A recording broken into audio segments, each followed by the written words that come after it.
of exhaust closed. That's all how you get this time.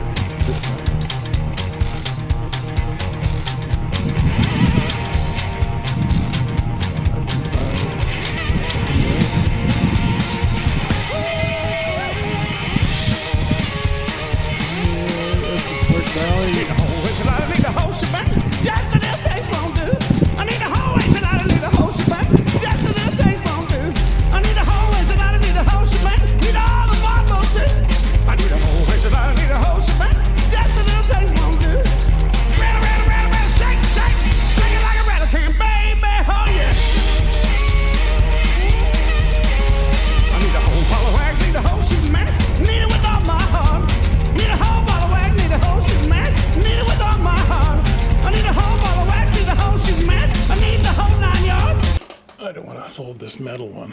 It's going to hold a memory. Yeah. We're good. See it? The gasket's in there.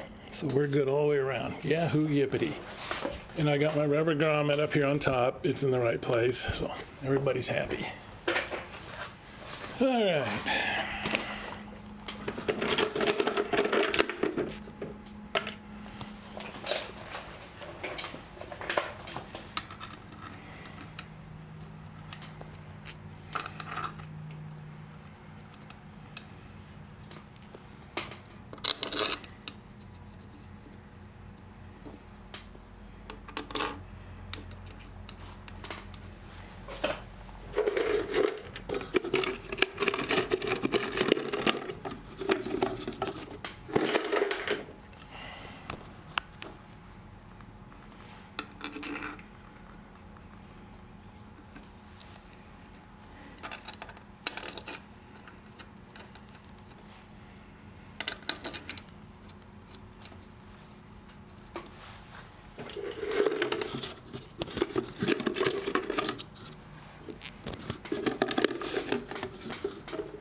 Yeah, there was one time I put a primary on and I didn't have that grommet on top good.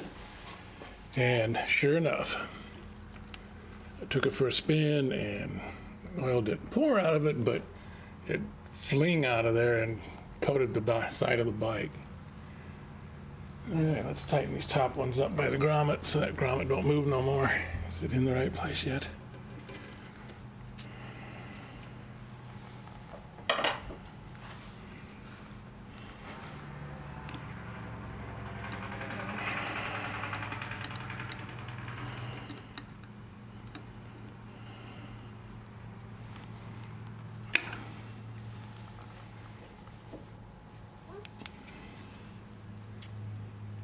Yeah, I like that.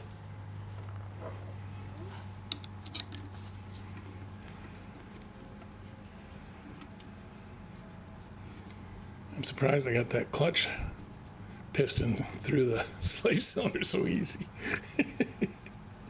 Normally I fight that more than I do anything else, trying to get it in the hole. I got sidetracked about the gasket this time. I didn't want to ruin the gasket. So that became the big deal, and it slipped right on that old piston, or the shaft off the clutch basket. It's not the gasket.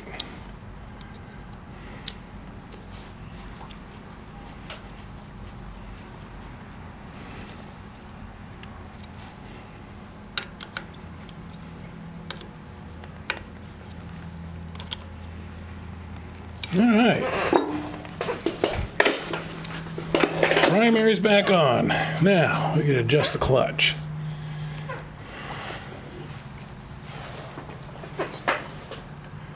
Leave that.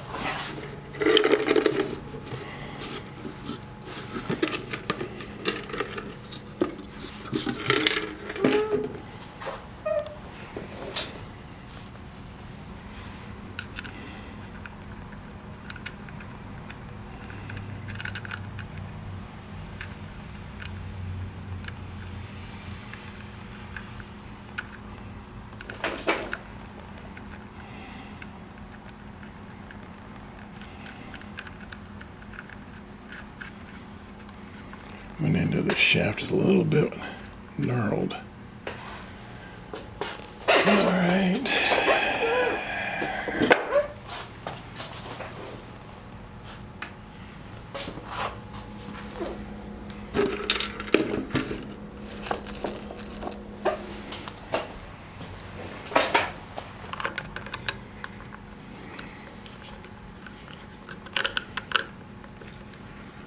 It's probably knurled because I got that big blade in there.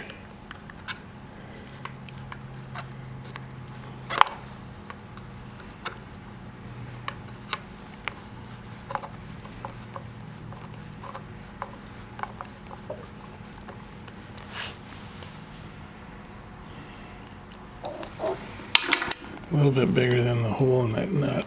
I should get a different screwdriver. I think I will. Okay, so as you saw, I was struggling. What I did is I spun this. So this cylinder, this is a cylinder that the shaft, the clutch basket shaft goes through. I spun this all the way out. You can see the nut walking out of the hole. Pulled the clutch, and the cylinder is against this snap ring. And I turned her in until it's just right. Much simpler than I was making it to be.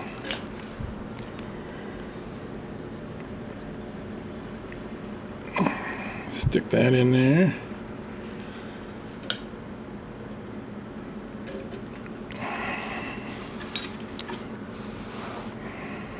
And there you go, she's snug.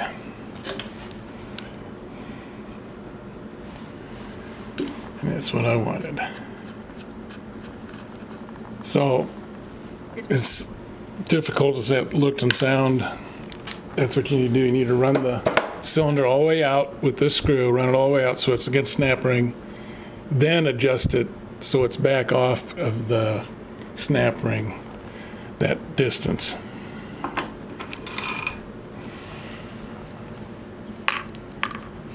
And then I use the lock nut.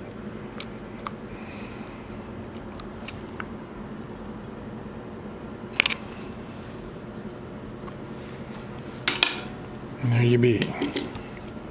Now we'll put the cover back on.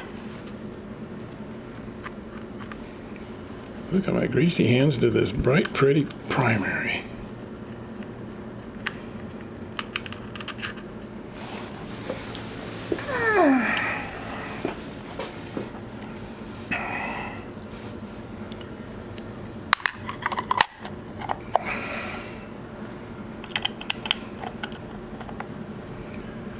My nephew had a leak. I think it was a leak. But he had to adjust his clutch almost every time he rode it, and he got it to a science. And then I told him it changes if the bike's warm or not. And he figured out he didn't need to adjust it every time. Hear that, Devin? I made fun of you.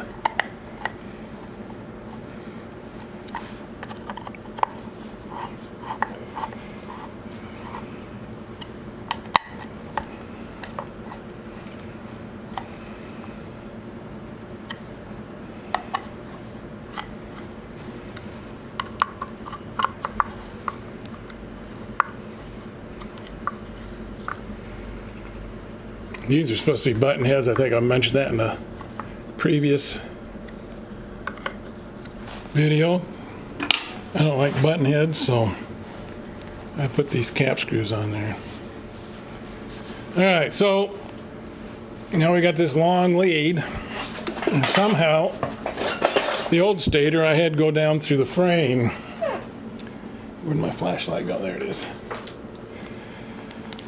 Had to go down through here somehow. I don't know how I did that, and I don't care because I'm not going to run it there that time. I'm going to run it down through here, tuck it in under here, back here, and then come up to the connector. But I'm not going to connect it because obviously I'm going to put the shuntless one on there. But that's the idea. So that's what we'll do for now.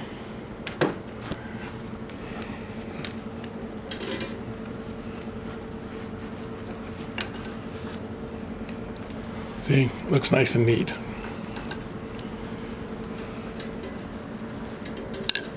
And this is the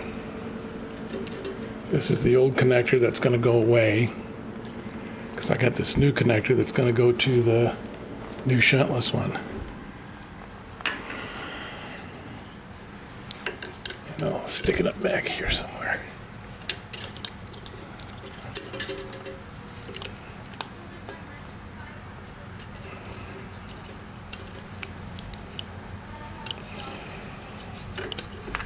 And there it is. All right, for me to get to going on this voltage regulator, I got to get my fan assist oil cooler out of the way, because there's a bolt down here in the bottom of the factory voltage regulator. It's down here, and I got to get the fan out of the way. So I got to pull it off and get it to dangle, and then go on from there. I'll be back. All right, so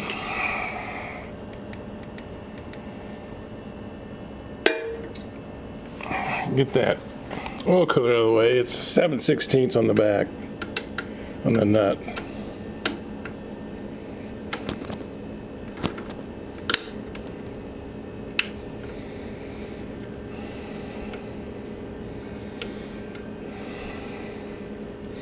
And there's 4 nuts, or 4 bolts, holding it in place.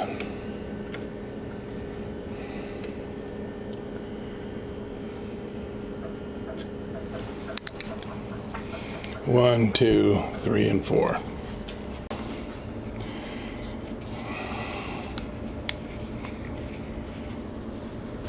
And just letting you know, this bolt here is the nut.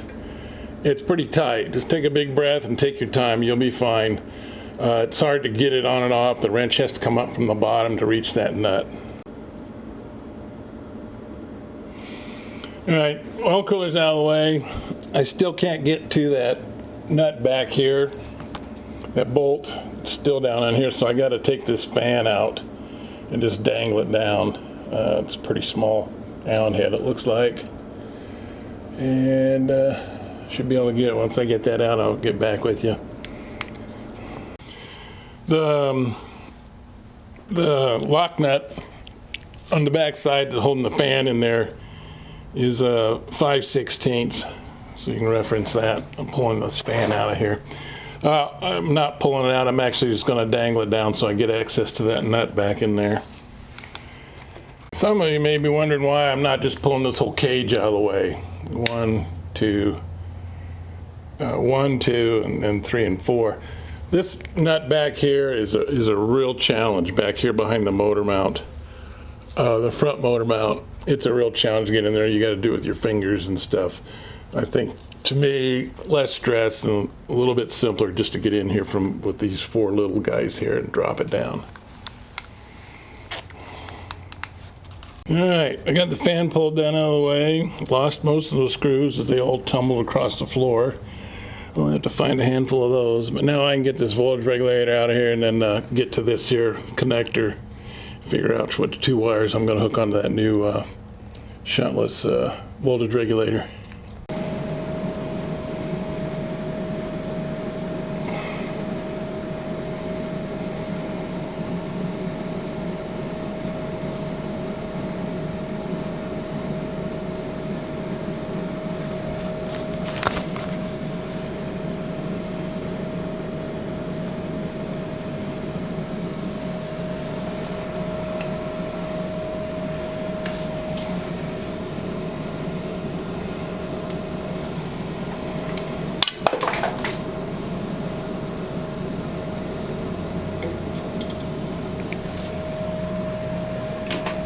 Yeah, I'm using a Torx head because the head of that Allen head stripped out. So I had to use a Torx, and it fits a little bit tight. Well, here's the old voltage regulator, all covered with grease and oil. Gunked up pretty good. My front valve cover, if I haven't said it before, my front valve cover leaks, and I need to get it flattened. According to Dwayne Judge, and I believe it because I hate to guess how many valve cover gaskets I've replaced, and they always continue leaking. It's because the valve cover gaskets aren't flat. All right, so looking at the lead, I need a rag.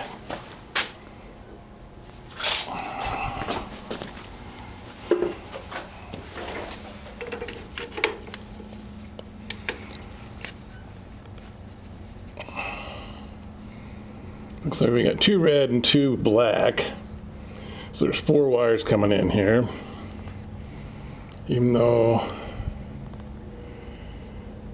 1, 2, 3, 4, okay. On disconnecting your battery to save yourself grief, disconnect the negative side. And this is metric.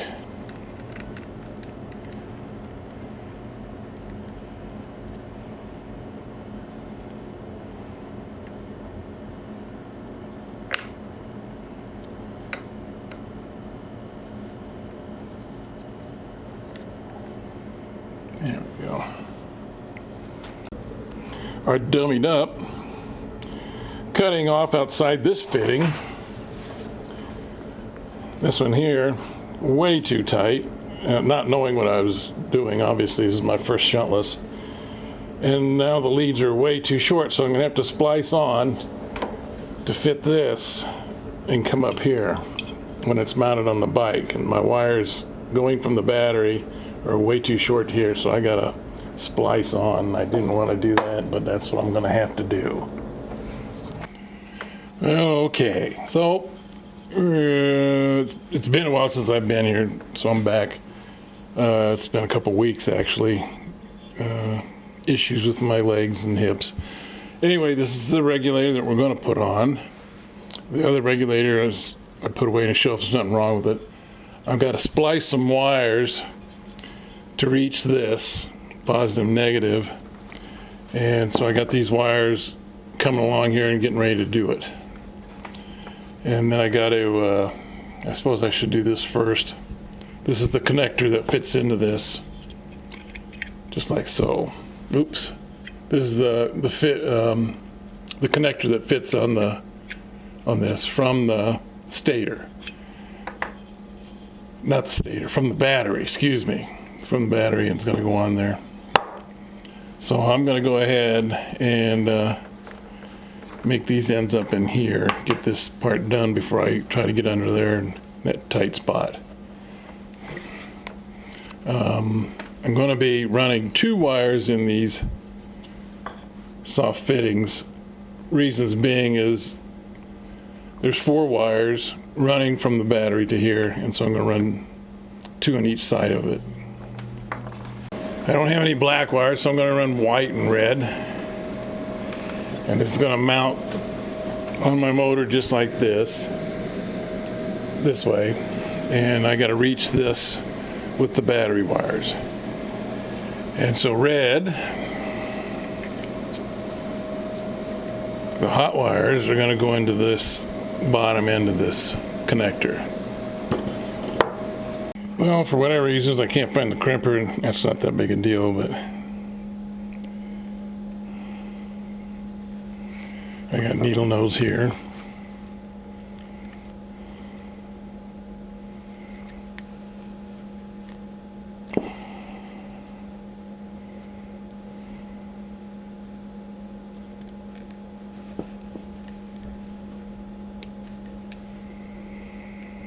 And being I don't trust crimps, I'm going to solder this also.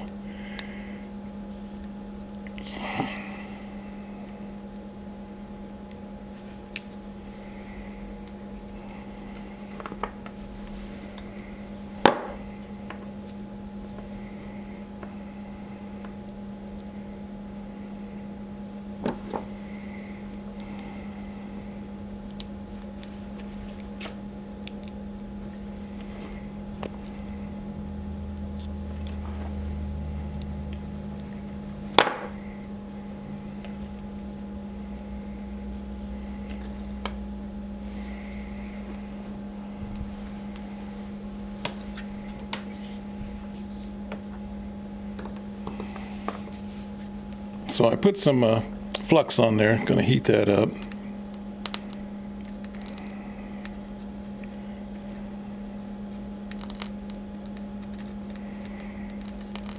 Make sure my solder sticks.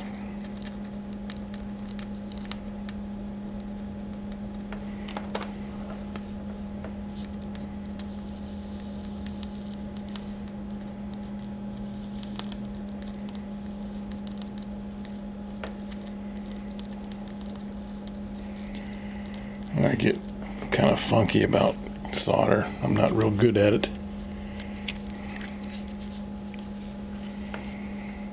I've seen guys do stuff with solder. It's amazing. I can't do that stuff. I don't know why.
One Z.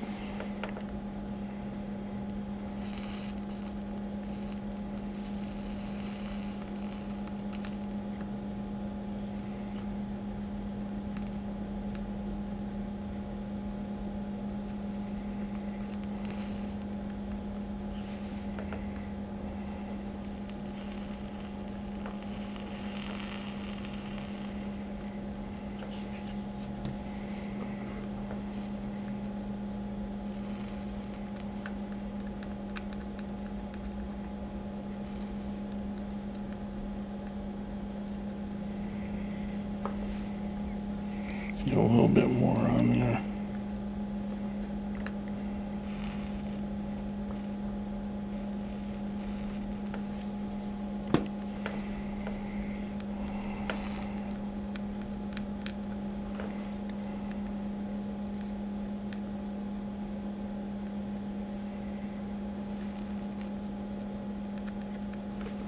There.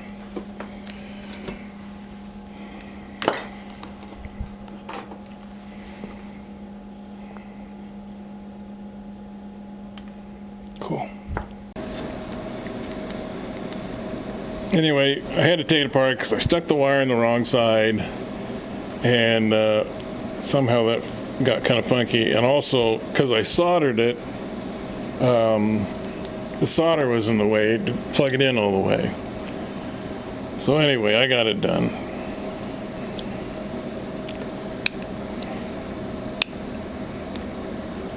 Now,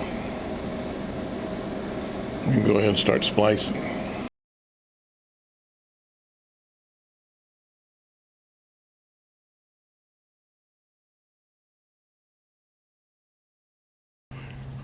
I am so out of practice.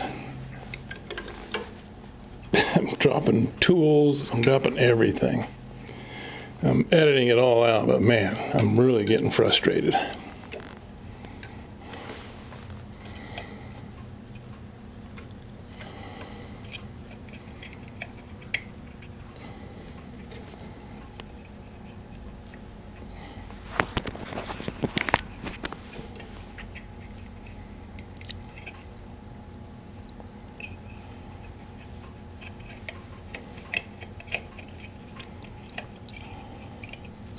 Maybe I should have plugged them in before I put it on there, huh?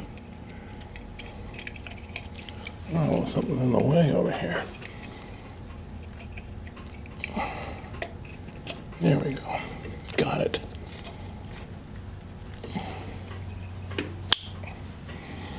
All right. Now this guy.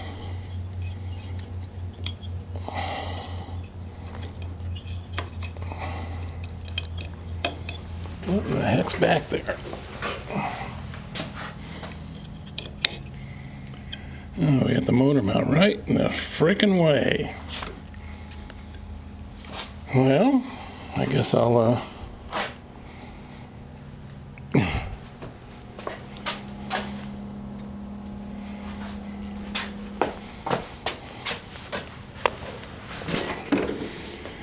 we'll start over.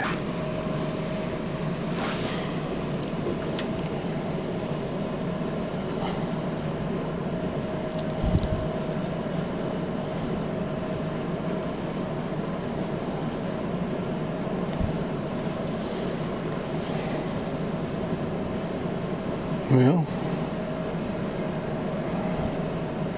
right about there. That looks like that'll work. Now, if I can figure out a way to get a drill in there, that could be entertaining.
Okay.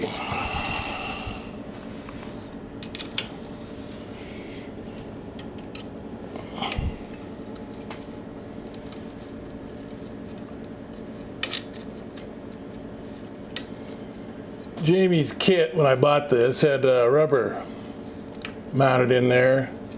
I think he had issues that it may vibrate too much. You know, I don't have any rubber washers. I'm not gonna put heat back in there because I don't want to drive all the way to town looking for rubber washers I can't find. I don't think vibration is going to be an issue.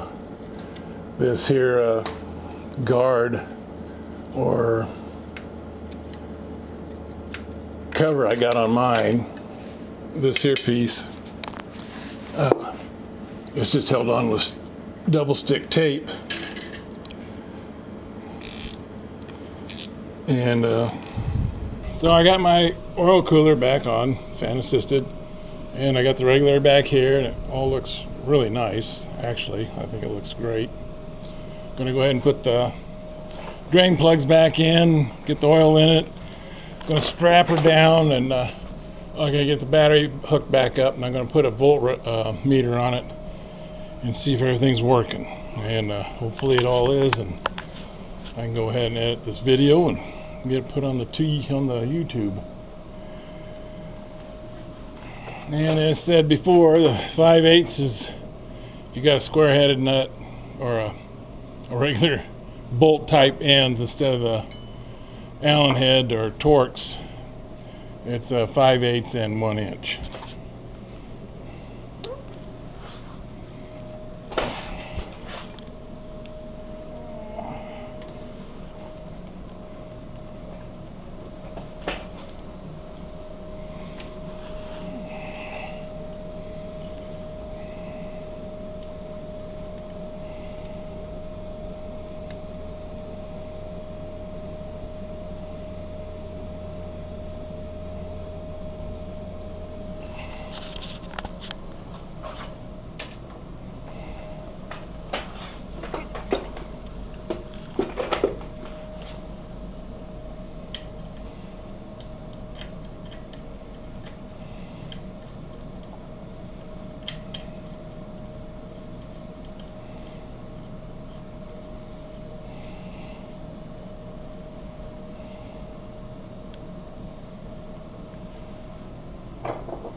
If I use the right end, it's the 1 inch.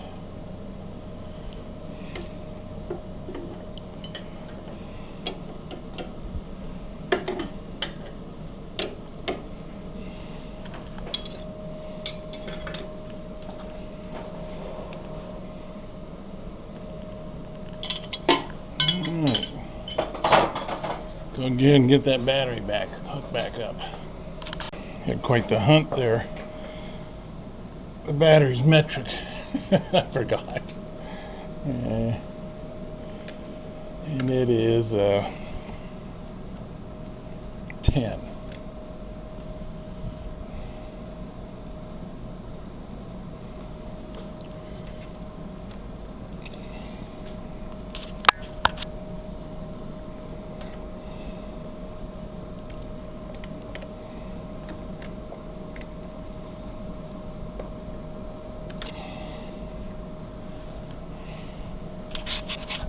All right, I decided, I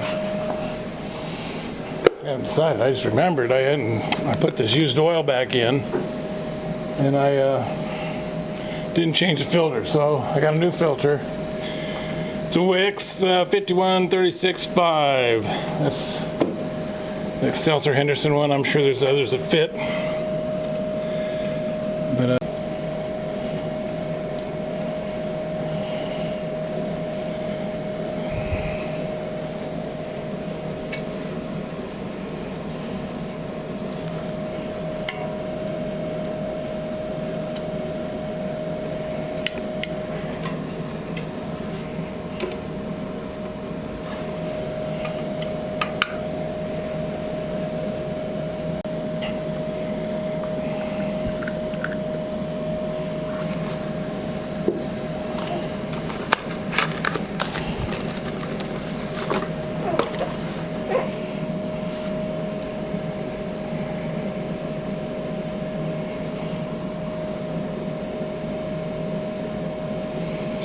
you guys can probably hear the furnace running in the background. It was 11 degrees this morning.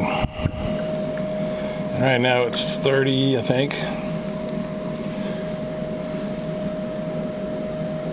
All right, got the new filter on.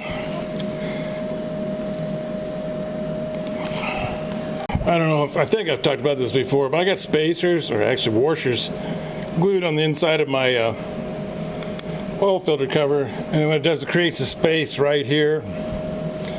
It lets a little air flow in under here, just a little more something for the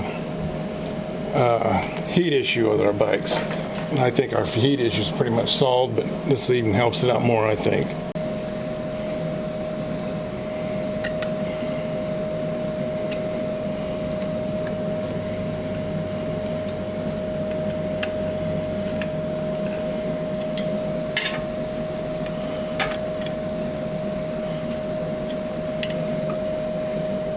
Alright, get the voltmeter. Excuse me. We'll get the voltmeter. Look at the battery. That running. See where we're at.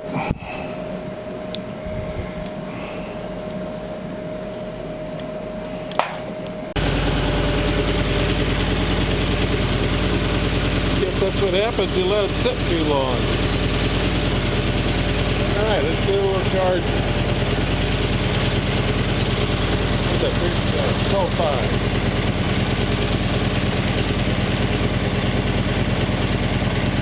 13.84, if you can see that, 13 volts, 0.84. So that new voltage regulator is working. Hallelujah. I got feeling it's running on both sides now.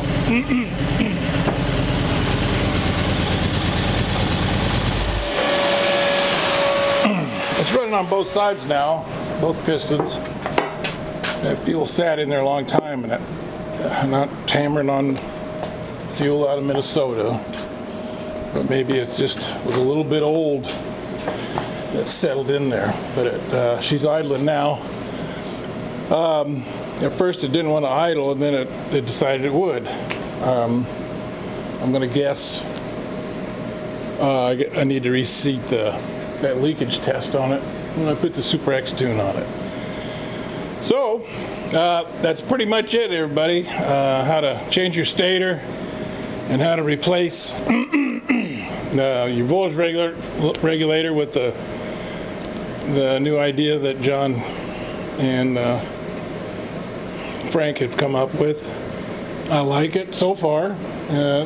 It's December or November 30th, so I ain't gonna know for sure till I get to riding it, but at this point it looks good. I ain't got no leaks. My clutch is good.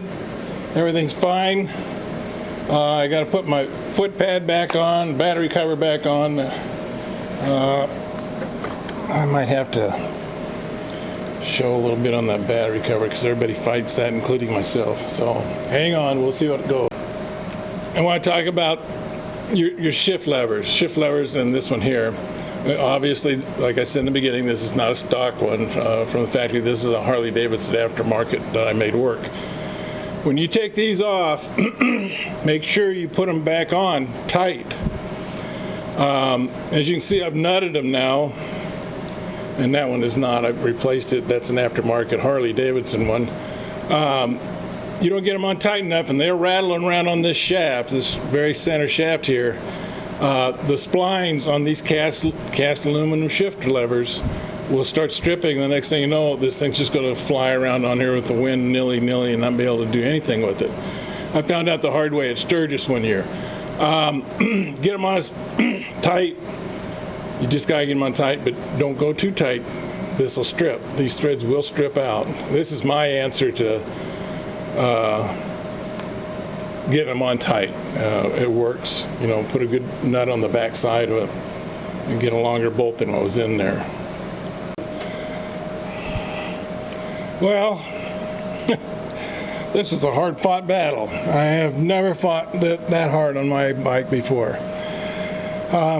It's already hard enough from the factory, and then the guy will put a battery tender connections up here, and so anything that goes on top is just going to crowd it that much more and make it more difficult. As you can see, my lines are pretty straight with the strap, except down here.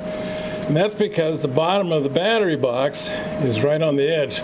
This has got a curve on it. It's supposed to wrap around that edge just like it did here in the front. There's also an edge down there it's supposed to wrap around. But apparently my battery tender lines are hanging up in here somewhere. This is kind of looking kind of silly, but I was fighting that for the last 20 minutes. But I got it, and it looks good, and it is hooked into the slot, but it's not exact. Anyway, there's some clues for you. If you run into this issue, that's what it's about. You're not the only one. It takes a lot of patience and time. I had one that I fought for a whole afternoon, all because the battery cable was about 6 inches too long. And I didn't have an end to cut to put on. That was another one that was here in Nebraska I did. Need all the bottom of it. I need a whole place, I need a whole